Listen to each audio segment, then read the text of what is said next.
Hello viewers, I am your host Mariam Kamara and here we are today at Sukuta Sanchaba. We all know that in the annals of healthcare, there are those whose unwavering commitment and compassion have saved the lives of countless individuals. Join us on a heartfelt journey into the life of Fatoumatta Touray, a retired nurse whose journey through the world of nursing serves as an inspiration to healthcare professionals and individuals alike. What inspired you to pursue a career in nursing? When I was a little girl, I started my primary schooling. We had a neighbor, an old woman by the name of Omma Sane. And this old woman is the grandmother to Nema Bob, who used to work at Gambia Airways. And this old woman, when I started school, she said, "Oh, you are a nurse, you are going to be a nurse." So I was happy to hear that because I don't know what was all about nursing. You see. But as I grew up and then get into high school, in fact, before getting into high school, when I was around primary 6, 5, 6, I was so scared of hospital. When I'm sick, my dad says, "Let me take you to hospital." I start crying. I said, "I am well." So I started having that feeling in me. And then when we went to Hermitage, then if somebody is sick as a head of the dormitory, I was head of one of the dormitories, so you have to take that person to Bansang. Oh, I don't like to see patients covered in the red blanket. That time they had red blankets that they were using for patients to cover. I will always be afraid to go upstairs to the female ward. Interestingly, when I completed my high school, I applied for teaching and then I applied for nursing. I said, okay, if I'm lucky to get any of the two, I'll go there. Then I passed both exams. And I went for interview at Windham College. Oh, the place didn't look very palatable to me. I said, this place looks like my old school. I'm going back to an old place again with all these trees around, these old buildings. So I went to School of Nursing and I saw the beautiful surrounding just by the State House and the sea view. So that motivated me to get into nursing.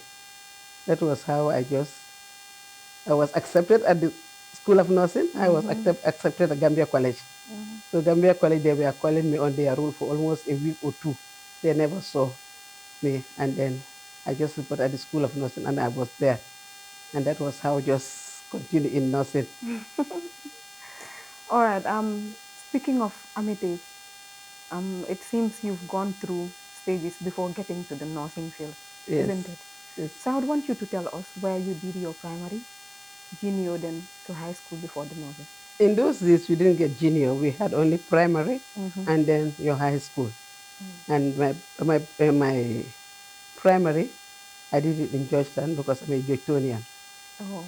Yes, I'm a Georgetown. I'm born and bred in Georgetown, and that's where my home is. So I did my primary school at Methodist Primary School.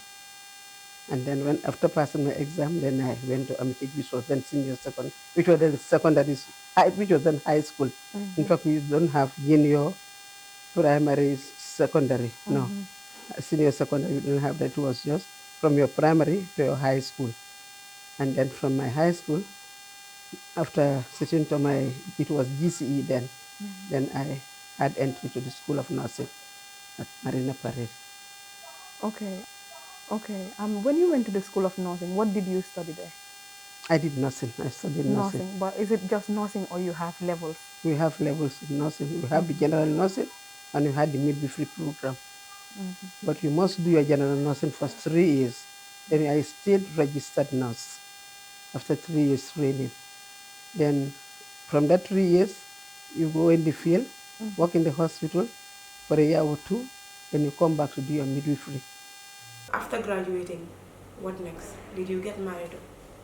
Concerning my family life, after completing my training as my general nursing, then I got married and blessed with 4 children.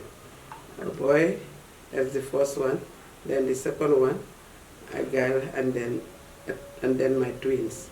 So We thank God for that, and now they are all grown up with their own families. The two kids with the mom and the picture, and the little girl and the boy are the children of my first daughter. So they are all now grown up. The girl who is sitting on the lap of the mother, she is now a nurse. They thank God for everything, that at least they have kept up their mom's profession. And then after midwifery, then you go back to the maternity ward and they start sending you on postings. And my first place of posting was in Sukuta here. So during your postings, what are some of the challenges you faced and what are some of the things you learned in the field? Well, postings, when we started, you were the one responsible for the station. I was responsible for the station because I didn't work under any senior nurse then. And all the responsibilities has to be on my shoulder, and all decisions I have to make, whether to retain a patient there or to refer a patient. So you see, it's very challenging because after qualifying from the School of Nursing, they just work for a period and then you are given a station to man. You see. So that was how we had to cope. And it was very tedious for me being the only trained nurse midwife. I had no assistant. And I had to plead to the area council, the one who is responsible for area council in Brikama, to help me with some assistant nurses, auxiliary nurses to come and support me. Because the area I was covering was really wide. After Gunjur, there was no health maternity clinic except Sukuta. Yes, and then from Sukuta, the next one is Bakau. Burfoot had a dispensary. So, but it was only a man that would attend to sick patients. And then on our clinic days, he comes over, and then we have a team from Banjul, the new street clinic, mobile clinic that was there. Then they come over on clinic days, and then we work together with them. But besides that, I had to cope on my own. And I had to run the clinic, I had to do deliveries, so it was really a challenge. Because you will be in the clinic, running your clinic, and you have a labor case, so you have to be working between the clinic and the labor ward. Labor ward. Yes. So the areas I covered was quite large. Was quite large. Even by then, in Serakunda, best part of them were coming here, going all the way to Fajikunda, Talindi. Remember when I came to Sukuta, I was using lamp to light when I'm doing delivery, candle to light when I'm doing gas cooker to heat up water to wash the baby. And it was just about 2-3 beds in the room. And if you have to attend to a patient at night, it's not. How do you manage if you have more than 3 patients? Because you said you have just 3 beds. It depends on the progress of the dilatation of the cervix, or the progress of the labor. You see, if you are, this one is 6 centimeters, this one is 8 centimeters, this one is 3 centimeters, 2 centimeters. Those who are in the early labor, they sit at the balcony, and those ones who have advanced, we put them in the ward, and then if they deliver, wash them, prepare them, and then release them to go home, and then the next one comes. So it depends on the stages of the delivery. But thank God, now we have almost a health center there. We have a bed complete where you have both postnatal ward, you have the postnatal ward, you have the delivery ward, and you have the outpatients ward, and then you have your clinic, and then there's a lot of development in the area. But when I get there, I always say, oh, look at the big tree my watchman used to sit under, and look at my little room that I used to do deliveries. You spoke about how you started with the Sukuta clinic, boiling water from the gas stoves, using candle and other stuff, up to the Massaset. So it means you've seen a lot. I've been to Yoruba also. I don't know if you know Yoruba one. Where? Yoruba one. Why BK? Yeah. No, not why BK. Okay. Where is Yoruba? Yoruba one is beyond Basse. It's beyond Basse? Yes, you have to cross to go to Sandu, Wuli. Okay. Yeah. And that was our furthest point of posting. And that one should be something else. Yes, that's because Sukuta is that difficult that you're using candle, then over there? No, but that place was a health center. Oh, it's a health center? It was a health center. Okay. It was, they did very good building there, and we had our generator running, you see, and if I have cases, then they put the lights on. By 12 o'clock, lights go off, but when there's cases in the labor ward, they put the lights on, and we have light in wards.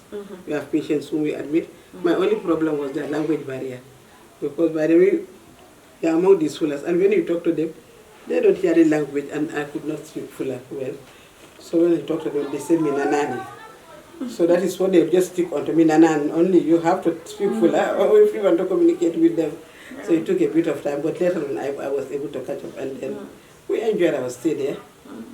Let's just say that in Yoruba world, even if we have a transport breakdown, and we are supposed to go on clinic days at other satellite villages, we go on the motorbike.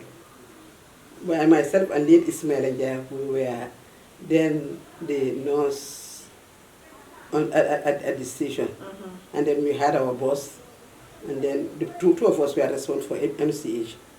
He was responsible for the infants. I was responsible for the pregnant women. So we said we cannot leave these mothers waiting. They travel to the next clinic where the clinic did, and they sit down there up till 2 o'clock. They go back with their sick children because we didn't go. Our conscience wouldn't allow us. So we usually take the motorbike. He take his motorbike. I prepare my box and my antidote and everything, and then we go. We ride the motorbike school and go. And then after the clinic, then we come back. So we enjoyed it, and I had a very good team there. We had a good team there. I would want us to discuss the technological advancement during your days and today. Well, during those times when that was what we found on the ground, and that was what we had to work with. We had no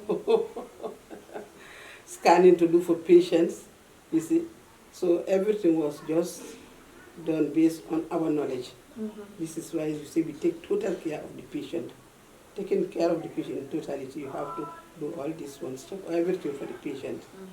But having stethoscopes, having horoscopes, and then checking on patients was just done by the nurse. You see, it was just done by the nurse. So now we said, let us go take the patient for scanning. We see the position of the baby. We need to see how far the gestation is.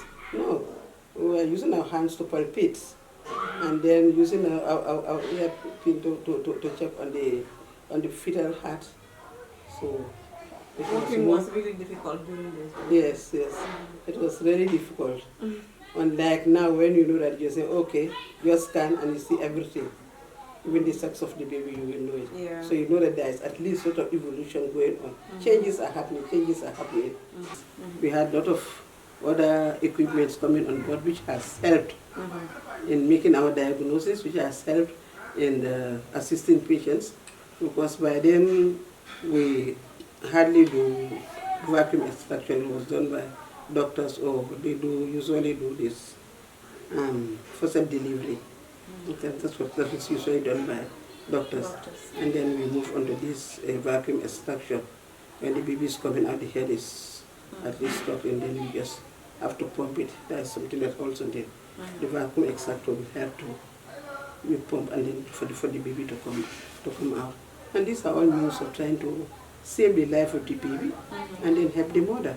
But in those days when we don't have those things available, we just rely on the dilatation of the cervix, you see. And then with all that, we are able to, with all those equipments, we are able to improve on the services we deliver and the care to the patients. Okay, you've mentioned some of the things that affected you during your days at the Sukuta clinic. What are some of the difficulties you face when delivering a pregnant woman? On those bases, you don't feel some of those difficulties. You don't feel some of those difficulties. You are there to help, and you are always willing to help. And the patients appreciate what you are doing for them. I would want you to share stories of memories that had a profound impact on you during your nursing career. Well, maybe the memorable cases I can think of is when I was working as a nurse midwife in Yoruba world.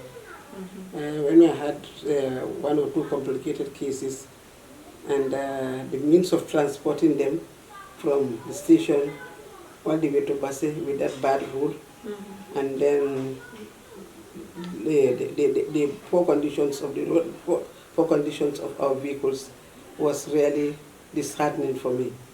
Was very disheartening for me, because look at somebody who is hustling to give birth to a baby, with all expectations that you are going to get a live baby. At the end of the day, it might turn fatal, you see, in some instances. So those are areas that you know that at least because of certain conditions we face those problems. So how will you examine the involvement of nursing during your course of time? Well, during our course of time, well, I can say we are more focused on the patient. We are more focused on the bedside nursing when we are in hospital, because we had to give total patient care whilst in the hospital. You are assigned to certain patients and you do everything for that patient, and you keep records of all that of that patient. And when doctor comes, you have to give information about that patient to the doctor, and then from your point of view, doctor will then assess and then give his own point of view. You see. After serving as a bedside nurse for a long time, did you work at any other place? I was working at the MCH unit, and the MCH is the maternal and child care unit, where we looked at welfare of children and mothers. And these are clinics that are usually run in our stations. So with that one, I served there as the family welfare officer, where we go around to clinics and then we see what is going on in the clinics. We support the nurses there, and then as well as mothers there. And then we also support the family planning services in those clinics. By the way, I also did a 3-month course on family planning in the United States. That was the Downstate Medical Center, University of New York. I did 3 months course there, and I did management course in the United States. That was at Washington, D.C. After your training at Botswana, primary healthcare was introduced in the Gambia. What does it entail? So the primary healthcare program came at a time that when you know that health service was not able to reach the people who are in far areas. So when this primary healthcare program started, we were looking at villages that have proximity of 5 kilometers. Those are beyond 5 kilometers, we train their people, and they'll be big villages. So we identify a village health worker whom we will train on giving essential drugs to patients where they are sick.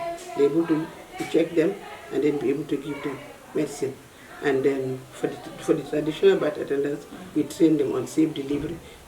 These cases they cannot manage, then they refer. And they make sure that they go with a referral form, or if it is TBA, they escort the lady to the hospital. And then when the lady delivers, everything is done, they might be able to go back with the patient. So we'll see that at a certain level, then we are able to reduce more problems on patients and on those who are going through labor, and we are able to equip the traditional birth attendants. So this had been one of our achievements, I could say, because we covered CRR. I was working with Dr. Cross and the wife. Dr. Cross was the doctor in charge. The wife was a public health nurse. I was a public health nurse, so she was my counterpart. Then we had Dr. Jar. He was counterpart of Dr. Cross. So when Dr. Cross left with the wife, then I continued with Dr. Jar. Then we leave Dr. Jar, may his soul rest in peace. Then we covered both CRR and then URR.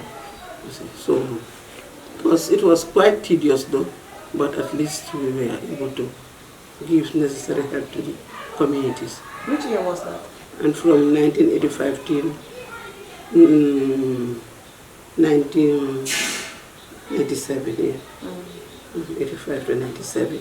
I would also want you to tell us some of your achievements during your active service.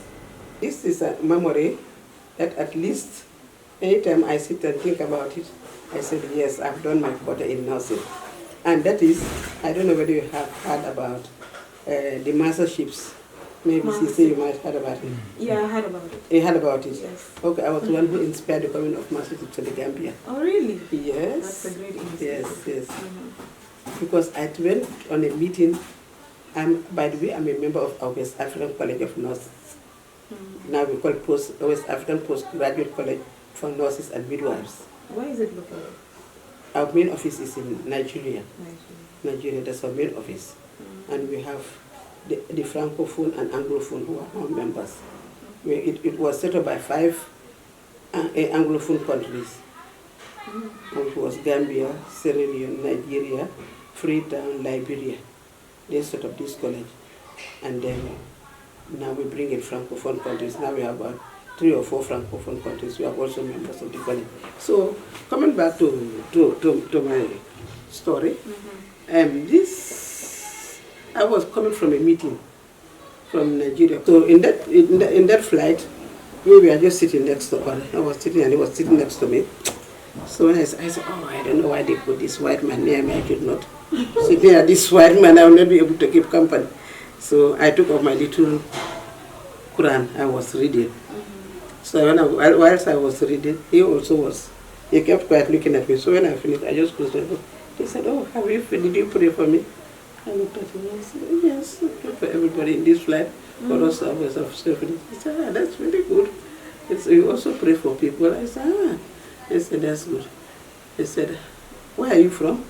I said, I'm from Nigeria. So we started interacting. And there, he came to know that I'm a nurse. And then I came to know that he's also a these masterships. And they are going around to countries to give support.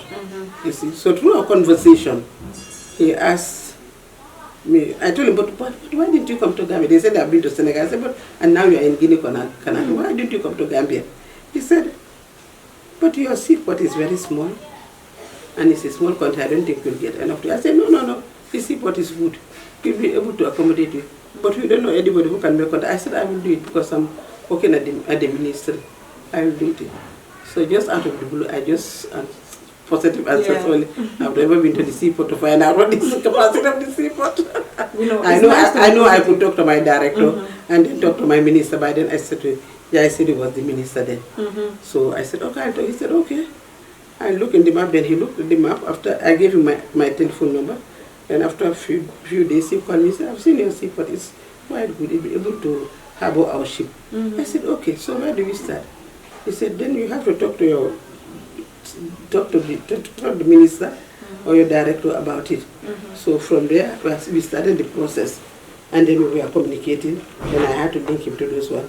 Then he made an appointment to come and visit. He came to the Gambia. Once they made the second visit. The third visit, they came with the team members. And they were able to contact. We contacted all the stakeholders from ports, Banjul City Council for disposal of waste, the Nurses Council, the Dental Council. We had to contact all, and we had a big meeting. And it was discussed, and then we started making arrangements for their coming. And so the day they arrived here, I was really happy. I was really happy. And then, whilst they were here, I was working closely with them, with Dr. Snyder. They built the clinic in Brikama, the clinic for HIV patients in Brikama. They built that one. And then they built some schools in the communities. And then they did some latrines, pit latrines, hygiene. They dug some latrines in the communities, you see. And then they were going to school for something in there. They were repairing that. And then this severe scar, where they have bone and you have split job, they were also operating on that. And they did a lot of cataract patients. They gave a lot of, they did good work. Yeah. So at the end of the day, the president invited us and we went to him. He organized dinner for us and he said, let them come back. And they came back the second time, they came back the third time. But by the time they were third, it was hijacked from me. Other people took the took the lead, by then I had retired. Yeah, but it's a nice experience. Yes, it's a nice experience for me. I'm thankful to the Almighty for that, at least. We have provided care for people who cannot get access to it. Yes. Since you've spent a long time serving the Gambia in the healthcare system, I would want you to tell us about what are you doing after you've retired. Okay. Well, Mariama, whilst I was at Child Fund, I was responsible for the health programs, because in Child Fund we have different sectors. We have those who are responsible for sponsorship. We have those who are responsible for healthcare programs in the child welfare section. And at this place, we have clinics. We have about 7 clinics where we have trained nurses who are based there. We give them drugs, and then we have a traditional attendance. It's just very similar to primary healthcare program. And there we go around to support them, and then we make sure that services are accessible to people within the area. And we give them supplies of drugs, and then monitor them as time goes on. And we also run in-service training programs for them, at least to keep them abreast with what is ongoing. Any advice or a word of wisdom you have for aspiring nurses or those in the healthcare profession? Well, I would say well done to nurses, because nursing is a committed job. You have to be committed to be able to work in that profession. And it is a profession that we can not much look for a reward, but we all hope that the Almighty will reward us. Because if you care for sick people who are really desperately in need, God will always reward you. The only advice we give them is nursing needs patience, and we are covered by our code of ethics. So we should remember that a patient we are caring for, that patient's responsibility lies on us. Whatever that patient needs to have done, it is our responsibility to do that provide that care for the patient. We should not leave the patient in the hand of the escorts to say, you see after the patient. No, that is not part of our profession. We are professionals, and we should work as professionals, and we make sure that we interact with our patients. We interact with our patients, because if you don't interact with your patients, how can they trust you? They will not have any trust in you. But the more you interact with your patients, they come to appreciate you, and they trust you, and at least they will open to you, and they will accept you as somebody who is cared for as a family member. They will be able to disclose their problems to you. So nurses in the field, I congratulate you all. Felicitation, and I pray that you all keep up the good work you are doing there, and let us not be computer oriented.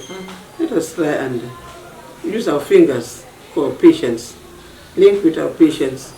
You cannot have a patient and then you just sit down there and say the escort takes care of the patient. No, that is not nursing. Nursing is commitment, and nursing is care, and nursing is passion. So we should all remember that in our field. Thank you so much, Auntie Jarrai, for the nice conversation. I believe aspiring nurses and those in the healthcare system will learn a lot from what we've spoke about today.